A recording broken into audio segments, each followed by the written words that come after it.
Okay, let's unpack this. We spend so much time talking about the promise of AI, the incredible speed of innovation, the art, the efficiency, the potential for entirely new breakthroughs. Hmm.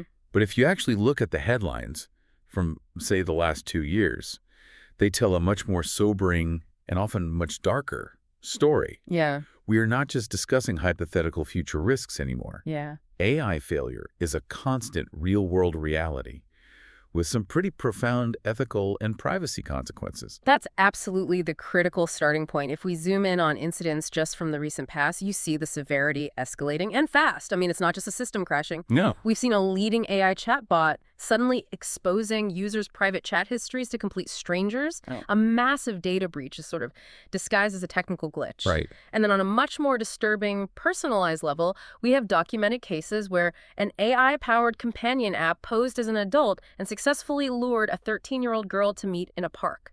These aren't just minor technical glitches then. These are systemic, ethical, and privacy failures with devastating, really life-altering potential. Mm-hmm. And that brings us to the core, the essential question we have to answer in this deep dive. When these failures happen, when the consequences are this severe, who precisely is responsible? Who pays the price? That is precisely our mission today. We are moving entirely beyond the philosophical debate and the hypotheticals. This is an evidence-based investigation. Right, into the accountability gap. Exactly. Our entire analysis is grounded in a rigorous thematic review of 202 specific real-world AI privacy and ethical incidents, all documented between 2023 and 2024. Okay. These cases were meticulously gathered from the AIAAC repository, which is one of the largest and most up-to-date collections of observed AI incidents anywhere. So we're not just relying on anecdotes or future fears. We are looking at documented operational reality. Exactly. The whole goal of the original research was to develop an empirically derived taxonomy, a structured, very detailed framework to map out these failures. Okay, so a taxonomy, what does that map out specifically? Well, it documents every aspect. The exact incident types, the root causes, the responsible entities, how the incident was disclosed to the public, and crucially, what the ultimate consequences were. Got it. So our job here is to translate those complex academic insights into actionable knowledge for you, the listener, to help you identify the immediate governance gaps that are exposed by these actual measurable failures. Well, if you came into this conversation assuming, as I certainly did, that most AI incidents stem from some, highly complex, unpredictable, algorithmic, rogue behavior, a model going off the rails, prepare for the first major surprise. Because the data paints a completely different picture. It really does. When we look at the root causes, the systems themselves, they're often not the primary failure point. The vast majority of harms, a stunning 58% of all 202 incidents analyzed, they actually stem from poor organizational decisions. It's like 8%. 58%. From poor ethical practices, a lack of transparency, and just outright legal noncompliance. And that fundamentally shifts the problem from being purely a machine intelligence challenge to being a profound human and organizational governance challenge. That figure is staggering. Yeah. It immediately suggests that fixing AI requires better boardrooms and better policies, not just, better code. And this organizational failure creates a cascading problem. We see this widespread prevalence of extremely tangible harms, everything from a public panic causing a quantifiable drop in the stock market to individual emotional distress and financial ruin. Right. But we see a disappointingly limited number of formal legal actions or corrective interventions as a result. The public gets angry, but the companies often aren't sanctioned. And the final piece of this initial insight, which I think sets the stage for everything else, is the serious systemic lack of transparency. The entities that should be flagging these risks earliest. The creators and the adopters. Exactly. They accounted for less than 5% of all disclosures. They're virtually silent on their own failures. And that opacity is more than just bad press. It's a governance crisis. If the organizations holding all the internal data refuse to report, regulators and researchers are perpetually blind. We are always playing catch-up, relying on external actors to sound the alarm after the harm is already done. To really understand where and why these failures occur, the research classified all 202 incidents across the entire AI technology lifecycle. Okay. This structured approach lets us pinpoint exactly where intervention strategies need to be focused. The taxonomy breaks the lifecycle into 4 critical stages: training, deployment, application, and user communication. Let's start at the very foundation then, Yeah. the training stage. This is where the models are built, and it accounted for, what, 14% of the incident? That's right. And when we look at this stage, the dominant incident type is secondary data use for AI training. So that's data originally collected for one thing being repurposed to train new AI models, usually without the user's knowledge. Or consent. This is often where the mass scraping of personal information happens. We saw significant reports, particularly concerning Meta, where platforms openly reused vast amounts of user profile data private photos, posts from Facebook and Instagram, specifically to train their generative AI models. And this was done without getting the necessary explicit consent, particularly targeting specific populations like Australian users. LinkedIn was also cited for scraping and using professional user data for model training way beyond its original mandate. That sounds like a profound violation of the implied contract you think you have with these platforms. Yeah. But how are they managing to get away with this legally if they aren't getting consent? Well, often they rely on technical obfuscation or, worse, deliberate manipulation of the user interface. Here is a surprising detail. 6 of those secondary data use incidents involved what the research calls dark patterns. Dark patterns. Yeah. These are user interface designs specifically engineered to confuse, mislead, or actively deceive you into automatically opting your personal data into AI training. So like hidden checkboxes or pre-ticked consent boxes buried deep in the terms of service. Exactly that. Or making the opt-out mechanism so complex or difficult to find that most users just give up. You might think you're agreeing to standard platform terms, but in reality, you've just signed your data away to feed the next large language model. That's a conscious organizational decision to prioritize data acquisition over ethical transparency. Precisely. We also saw something called problematic database use, although this was statistically rare, less than 1% of the incidents. This is when the training datasets themselves contain inherently offensive, biased, false, or copyrighted content. So not as common, but I imagine when it happens, it's highly impactful. Extremely. Because of a technical reality, once that problematic data is integrated and the model is trained, the flaws become structural. Can you elaborate on that? Why can't a developer just go back and delete the bad data? Well, because the model doesn't store a clean list of facts, it stores statistical relationships and patterns derived from those facts. So deleting the original input data doesn't erase the derived bias or the ability of the model to outpin that false information. The data showed this persistence clearly. In 5 separate incidents, developers tried to delete false information and correct the AI's behavior. A false accusation or a biased answer, but those attempts failed. They failed. They failed, and the issues just reemerged after a period of time. It's like trying to remove a stain from the structural concrete of a building. You can paint over it, but the structural integrity is already compromised. That paints a picture of systemic, sticky risk at the foundation level.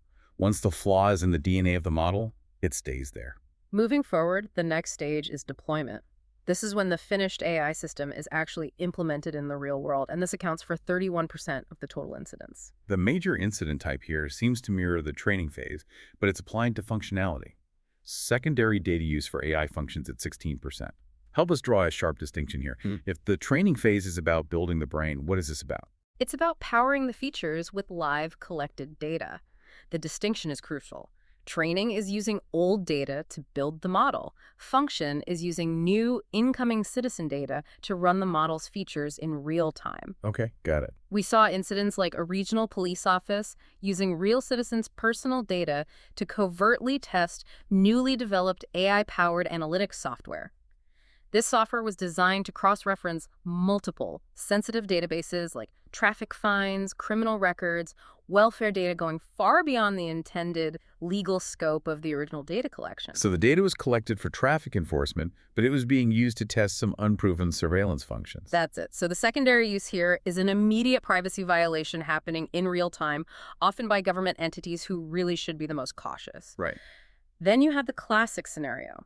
AI, false, unexpected, or disappointing behavior, which was about 10% of deployment incidents. This is your classic hallucination, but the consequences are anything but imaginary. I think I know the case you're going to mention. Yeah, the high-profile case where an AI chatbot falsely accused a journalist of serious crimes, including child molestation and fraud, just due to a misinterpretation of his professional history covering court cases. That's just defamation, reputation destruction, powered by an algorithm. And in that case, the developer's response was noted as being particularly egregious. It was. A crucial detail emerged here regarding accountability. In 4 of these specific cases, the AI developers refused to address the false defamatory behavior and actively withheld critical design and operation details from government agencies investigating. Wait, how can they refuse? If they deploy a system that violates privacy or defames someone, don't regulators have the right to look under the hood? This points directly to the regulatory lag and the claim of, proprietary trade secrets. The developers argued the inner workings were proprietary, essentially trying to shield themselves from transparency. This active concealment is a clear violation of principles like the GDPR accuracy principle, which requires personal data, including data derived by AI, to be accurate and corrected. They are deploying systems that fail ethically and then actively concealing the mechanism of failure. Creating an accountability firewall. That's a good way to put it.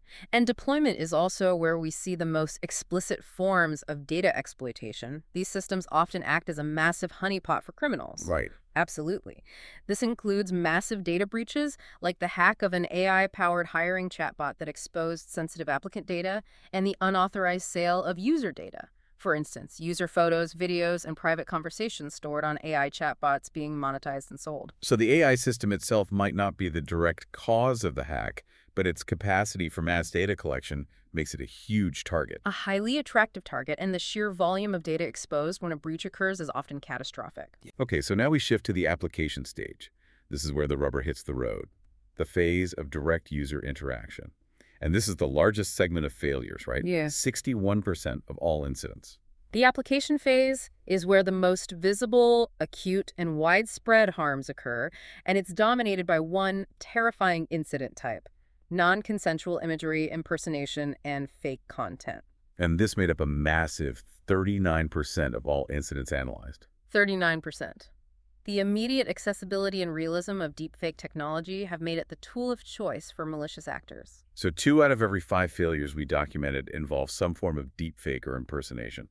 That's a technological epidemic. It is. And the harms here are extensive and often target the most vulnerable, specifically children. We found 7 specific incidents targeting children, like high school students creating and sharing AI-generated nude images of their classmates, and even school staff. That's a profound new vector of cyber harassment that bypasses traditional anti-bullying measures. The content isn't real, but the emotional damage is immediate and extreme. Exactly. And the risk extends far beyond individual harassment. It threatens the foundations of public trust and even finance. The stakes become societal. Yes. We identified 31 incidents, that's 15% of the total data set, that pose serious risks to military, judicial, and political domains. Think about market manipulation. The most famous example is the deepfake photo of an explosion near the Pentagon. Oh, I remember that. It spread like wildfire. It did, and it caused a visible, measurable 0.26% drop in the U.S. stock market due to the immediate panic. That's a measurable financial consequence from a single manufactured image. And politically, we've seen similar weaponization. Precisely. You also had that high-stakes deepfake video of the Philippine president seemingly ordering a military attack on China, which put sensitive diplomatic relations at serious risk. These aren't just errors, they are active threats. Moving on, another major category here is problematic AI implementation at 15%. This is where the intentions might be, generally good to improve productivity or safety, but the execution fundamentally fails on privacy. A perfect example is Microsoft Recall. It was intended to help users find content they'd seen before, but the design required it to constantly capture screenshots of the user's screen every few seconds. Which raised immediate and serious privacy issues. Right. It essentially turned the user's computer into a constant surveillance tool.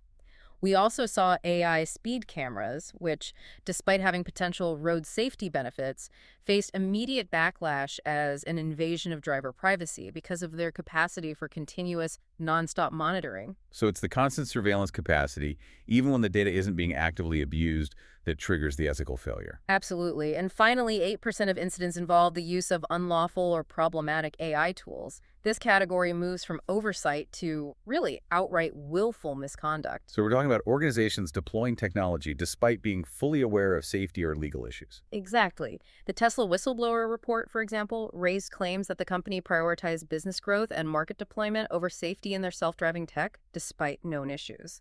We also saw organizations getting substantial fines for deploying AI-based employee surveillance systems that explicitly violated established privacy laws. So this shows both the private and public sectors knowingly using controversial, unethical, or even illegal systems. It's a systemic failure of adoption ethics. And our final life cycle stage is user communication. It's a relatively small 5% of incidents, but it's crucial because it shows the governance failure in how systems articulate their rules to the public. Failures of clarity and disclosure. The most common type here is a public entity amplifying misleading AI content at 4%. This is where public figures, politicians, CEOs, high-profile influencers inadvertently or sometimes deliberately share AI-generated disinformation. Like fake celebrity endorsements. Exactly. Or we saw high-profile individuals sharing deepfake voice clones of political rivals. This weaponizes public trust against the public itself by using trusted voices to spread falsehoods. That makes the technology an active participant in civic manipulation. And finally, we identified unclear user agreements and policy statements at 1%. These are cases where the policies or terms of service are so complex, vague, or contradictory that they actively hinder a user's ability to understand what they're agreeing to. Adobe's updated terms allowing vague use of customer content for AI development is a perfect example that sparked immediate backlash. So if we look across those four stages, training, deployment, application, and communication, we see these systemic risks. But the central theme, the one we keep coming back to, is that the data overwhelmingly points away from the algorithm being the ultimate culprit. This brings us back to the core finding that absolutely challenges the common narrative. Yeah. The root cause of these 202 AI incidents is overwhelmingly organizational. If you thought this was mostly about complex technical glitches or mathematical errors, let's just restate those numbers for clarity. Organizational causes account for 58% of all incidents analyzed. And to put that into perspective, AI technical causes, the actual flaws in the code, the learning model itself, algorithmic bias, that only accounts for 12%. 12%. 12. This means that in nearly 6 out of 10 cases, the failure point was a conscious corporate decision, a missing internal policy, or a legal violation, not a rogue algorithm. The systems might be incredibly complex, but the failure modes are rooted in simple human governance gaps. That's fascinating. It suggests that if we regulated these companies like we regulate banks or utilities, applying pressure on governance and transparency, we would eliminate nearly 6 out of 10 problems without even touching the technical complexity. Exactly. The failure modes are distressingly familiar. Let's deep dive into what those organizational causes actually look like. So what's the biggest culprit within that 58%? It's lack of informed consent and transparency.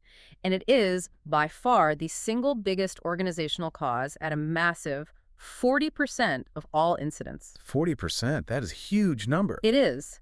This failure point spans the entire life cycle, from training to deployment. It includes repurposing data for model training or for active functions without notifying users or getting their explicit detailed consent. Can you provide another example beyond the meta one, just to show how widespread this is? Certainly. It includes deploying large-scale AI surveillance in smart city initiatives without clearly disclosing the specific data collection practices. Another high-profile example involved creating vast facial recognition databases by scraping billions of internet users' images without their knowledge, claiming the data was publicly available. A legally and ethically questionable maneuver. Highly. 40% is nearly half of all failures being caused by a fundamental lack of respect for user autonomy and data rights. Okay, so what's the next largest category in that organizational failure bucket? Legal noncompliance at 16%. And this is a crucial distinction. This is not about systems existing in a legal gray area waiting for legislation. It's about deploying AI systems in outright breach of existing established laws. So using a system that you know violates GDPR, for example. Precisely. The examples are stark. Clearview AI was fined by Dutch regulators for collecting vast amounts of biometric data without a legal basis. It also includes companies facing significant fines for using AI-based surveillance to monitor employees, violating specific privacy laws in places like Illinois. This shows active deployment in spite of clear legal mandates. That is accountability coming from the outside, often through regulators who are forced to chase the technology after the fact. Correct. Then we have poor business ethics at 11%. This highlights the deliberate choice to deploy untested, unsafe, or explicitly unethical systems purely to chase market share and profit. This is the most common cause for the unauthorized sale of user data, like selling student-sensitive academic data or monetizing private conversations stored on AI chatbots. And the Tesla whistleblower case we mentioned earlier, that falls squarely into this category, right? A decision to prioritize a business objective over safety. Absolutely. It's a perfect illustration of how business incentives directly translate into ethical failures and potentially physical harm. They're willing to take on the risk of deploying known problematic systems for commercial gain. And what about the platforms themselves, the conduits for so much of the harm?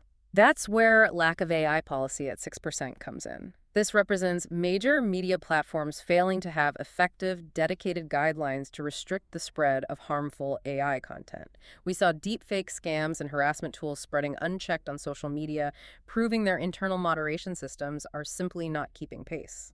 So we have organizational failures rooted in non-transparency, legal violations, poor ethics, and a lack of policy.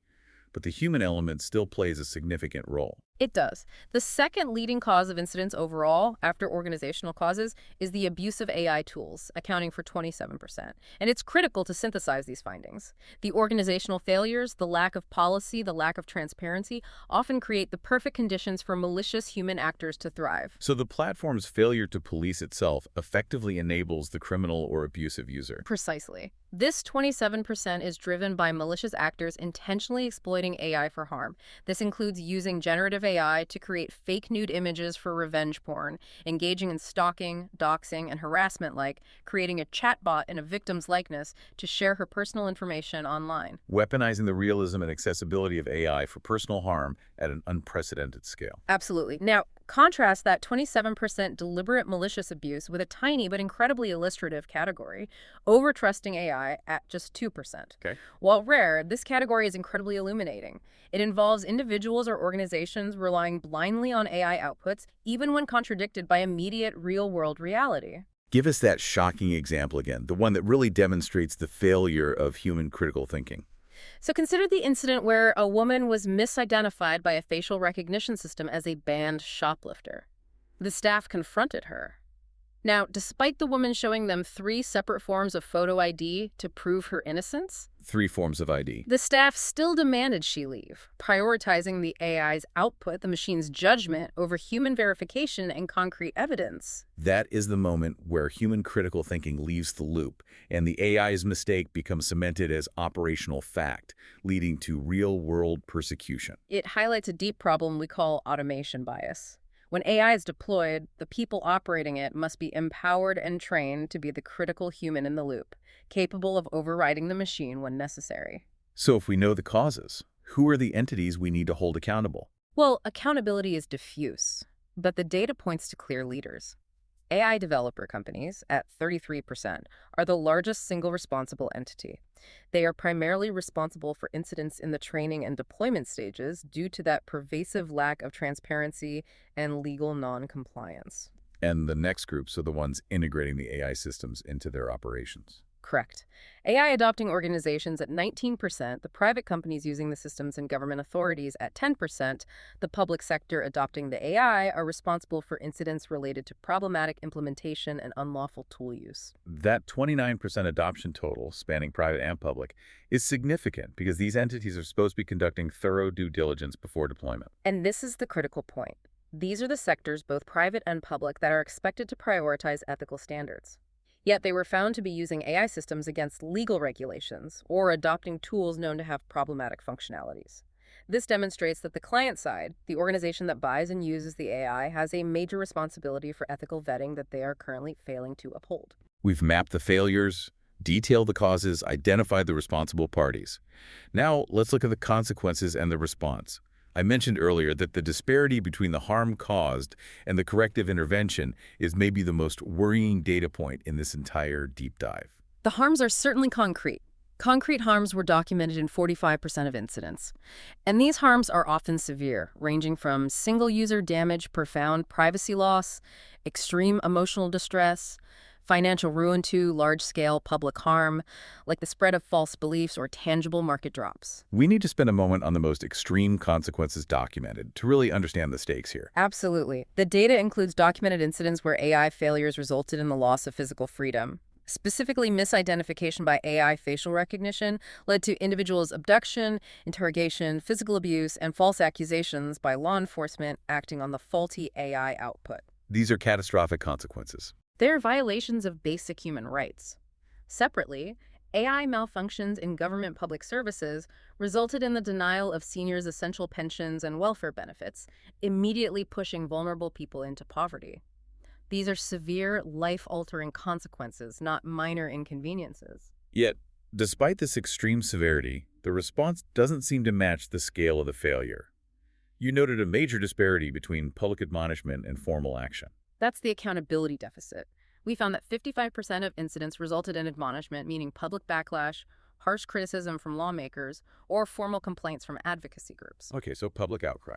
But only 37% of incidents resulted in actual sanctions or corrections. So over half the time companies get yelled at, but less than half the time are they actually forced to change their behavior or pay a penalty. Exactly. Only about 1/3 led to legal penalties, actual restrictions on AI use, or tangible developer fixes. The public and ethical alarm bells ring constantly and loudly, but legal or technical fixes are implemented less than half the time. This gap is the central problem of AI governance today. Now, let's revisit that reporting problem. If the companies and governments responsible are not proactively reporting their failures, that sub 5% self-disclosure rate, where are we learning about these 202 incidents? The overwhelming majority come to light from external sources. The data shows external investigators and authorities, so mass media, 24%, law enforcement, 23%, researchers and fact-checkers, 11%, they're the source of 53% of disclosures. Or half. And victims in the general public account for another 38%. That means a staggering 91% of incident disclosures are coming from outside the entities that caused the harm. That is not just a blind spot, it's willful blindness. It underscores the monumental problem of opacity. The entities directly involved, the developers, the adopters, the database organizations, accounted for less than 5% of disclosures. This systematic lack of self-reporting means that early-stage risks create a massive blind spot for everyone. We are reliant on whistleblowers, researchers, or worst of all, the victim, to expose failures that should have been caught internally. And when corrective measures are finally taken, what do they look like? Are we seeing companies shut down dangerous systems? Not usually. Legal action and penalties are seen in 21% of cases. But the developer's typical response, what the research termed developer actions, 10%, often involves incremental fixes. Like a patch. Yeah, implementing automatic classifiers to block problematic outputs or updating vague privacy policies. They rarely result in system abandonment. Only 8% of incidents resulted in a formal restriction or abandonment of the AI use. So they prefer enhancement over abandonment even when the system is structurally flawed. Yeah. They patch the symptom rather than curing the disease. Precisely. And this governance gap, the high rate of organizational noncompliance and poor ethics, demands a strong conclusion. External enforcement and mandatory audits are urgently needed. If they won't police themselves, external bodies have to step in to bridge that gap between public admonishment and corrective action.